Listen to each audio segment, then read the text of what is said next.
Thank you very much. As I was introduced, my name is Michael Nixon. I'm with Arctic Systems. For those of you who don't know us, we're immersion mining systems developers.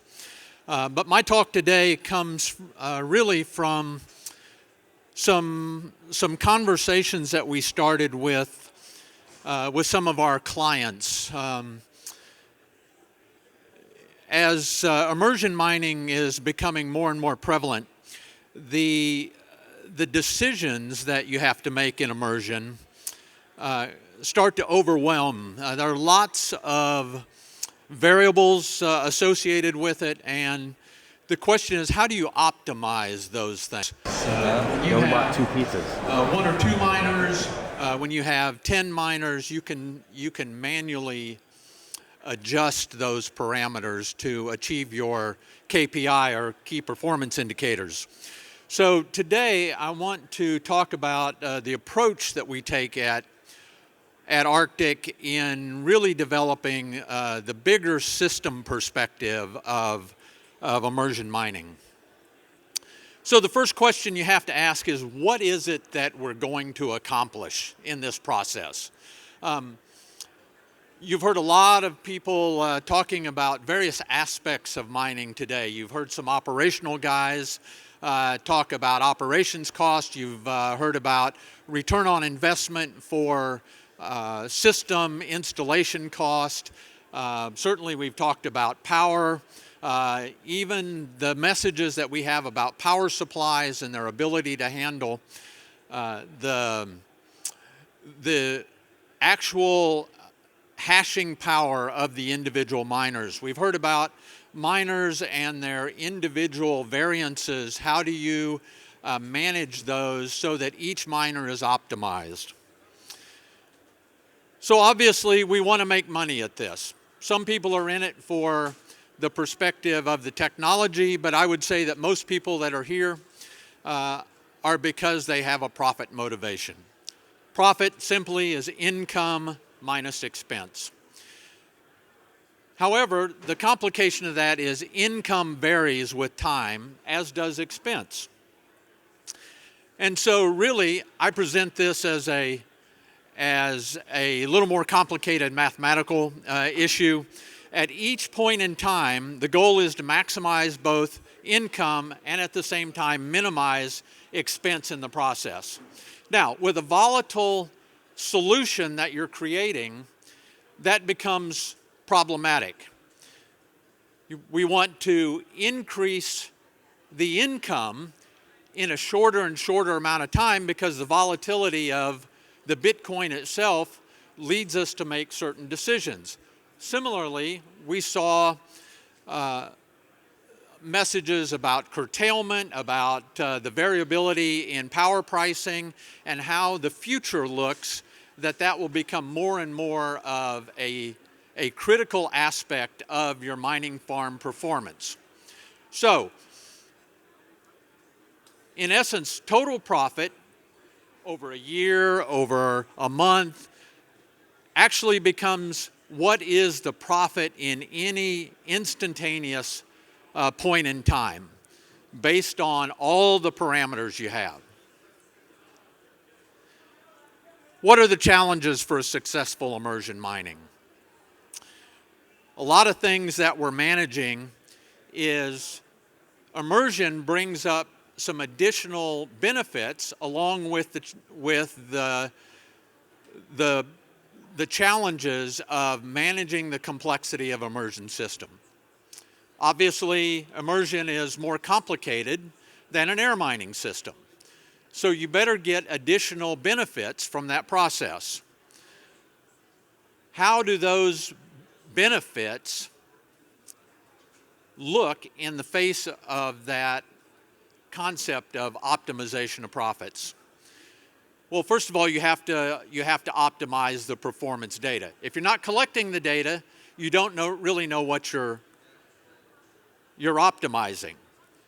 So in immersion, we have environmental information, we have ambient temperatures, we have heat rejection rates, we have forecasts, we have both temperature profiles for day, for night, and then in the longer time frame, you have summer performance versus winter performance. And then we have some specific coolant performance issues, such as what are your tanks doing, what are your tank temperatures doing, what are your inlet temperatures, what are your outlet temperatures, what are your fan speeds, what are your pump speeds. All of these are variable to achieve the optimum performance of your miner. Then along with that, you have power consumption. Since many of these conversations started back in the November, December pit of Bitcoin prices, the question was, should I be overclocking? Should I be underclocking? How do you make those decisions?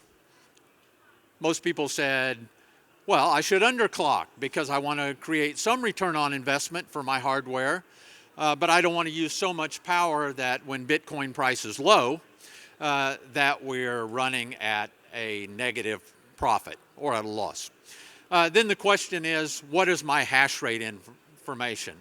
Obviously, power consumption depends on how hard you're pushing the miners, what your ultimate hash rates are, and so you have to have feedback on the hash rate information. And then ultimately, we also need what the sales side of the equation looks like.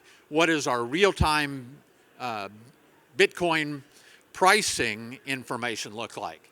So as you can see, it becomes a very complicated equation to manage, and as that time frame gets smaller and smaller so that we're managing it on a real-time basis, it becomes a adjustment issue as well.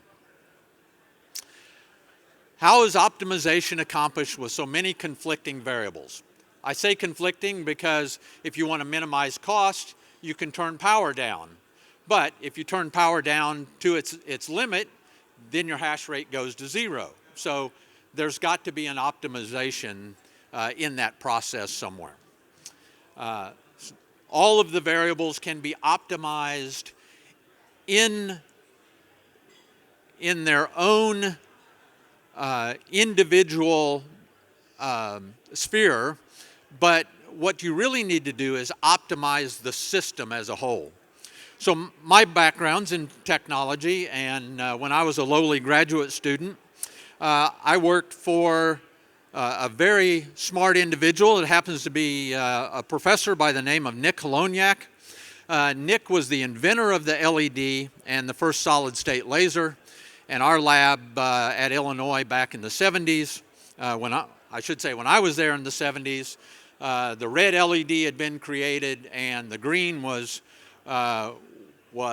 just a newly developed process. And so my professor at one time said, always think of the system. You can optimize individual variables, but if you're not looking at the system as a whole, you can lose sight of the overall vision. We see that happening with some of our clients in the Bitcoin market, where individual parameters are being optimized, but new tools are needed to optimize the entire system and adjust the variables for all of the parameters. How do we do that? We're using some new tools that we've made investment in artificial intelligence and machine learning to determine the control variables that we're using, those same inputs that we talked about. Inlet temperatures, outlet temperatures, fan speeds, pump speeds, even down to working on the firmware side to overclock, underclock through the control of the miner power supplies, as you just heard about from Alpha Miner. And we're seeing very promising results of that process.